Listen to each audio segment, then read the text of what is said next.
Aj v tomto roku naša cestovná kancelária Solvex ponúka dovolenkové pobyty do Turecka. Po predchádzajúcej úspešnej sezóne sme svoju ponuku do Turecka rozšírili o takmer dvojnásobok.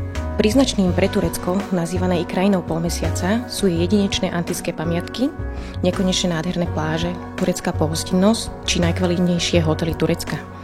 Turecko je síce moslimskou, ale nesmierne modernou a pokrokovou krajinou, ktorá si svoje pôvodné zvyky uchováva a ctí skôr na vidieku ako v letoviskách.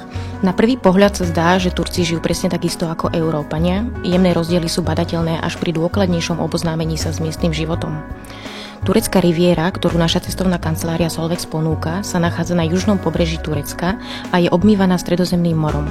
Táto oblasť sa rozprestiera medzi mestami Antalya a Alanya a je známa svojimi dlhými piesočnatými plážami. Ich pozvolný prechod do mora z nich urobil doslova vhodnú dovolenkovú destináciu pre rodiny s deťmi. Pohorie Taurus, ktoré rovnomerne lemuje stredozemné pobrežie, chráni túto oblasť pred nepriaznivým počasím. Vďaka tomu je táto časť Stredozemného mora jednou z najteplejších a najsilanších. More dosahuje v letných mesiacoch aj 30 stupňovej teploty.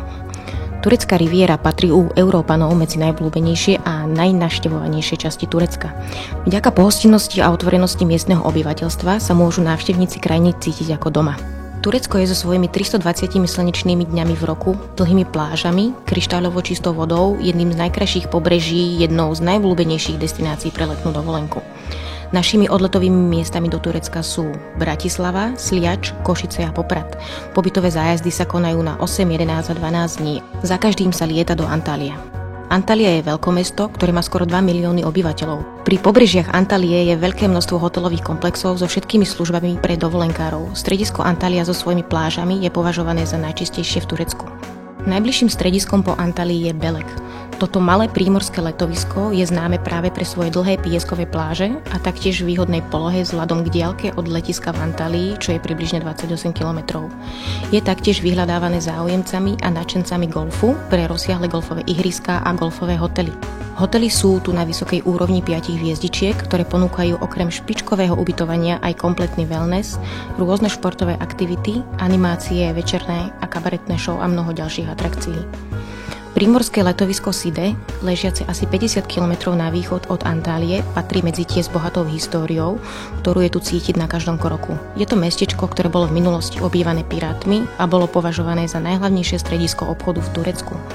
Sú tu krásne pláže s možnosťou využitia rôznych športových aktivít, no popri plážach máme možnosť zliadnuť z rúcaniny až z dôb antiky. Side je tak vhodným miestom pre tých dovolenkárov, ktorí popri pobyte pri mori túžia zazrieť aj kúsok histórie miesta, kde sa práve nachádzajú. Letovisko Alanya je oblasť nachádzajúca sa vo veľmi známej oblasti tureckej riviery na pobreží Stredozemného mora. Alanya je stredne veľké mestečko, kde sa dajú nájsť mnohé hotely navzájom si konkurujúce, preto si aj udržujú nízku cenovú hladinu. Dominantou mesta je historická stavba, ktorá, dalo by sa povedať, oddeluje mesto od pláže, je to Seldžukský hrad. Je to pevnosť s dlhými hradbami, postavená v 13. storočí, ktorá je dodnes obývaná. Súčasťou hradieb je tiež Kizilkule, 8-boká červená väža, ktorej pôvodným účelom bola obrana prístavu pred hradbami. Dnes je v nej umiestnené múzeum zbraní. Väža sa objavuje takmer na každom suveníre a pohľadnici za Alanie.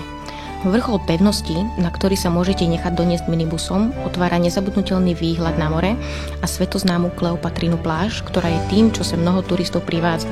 Súčasťou pláže je veľa hotelov postavených v jej bezprostrednej blízkosti, kde pulzuje rušný denný a nočný život. Všade je možné kúpiť výrobky z kože, bundy, kabáty, tašky, opasky, peňaženky či čokoľvek iné.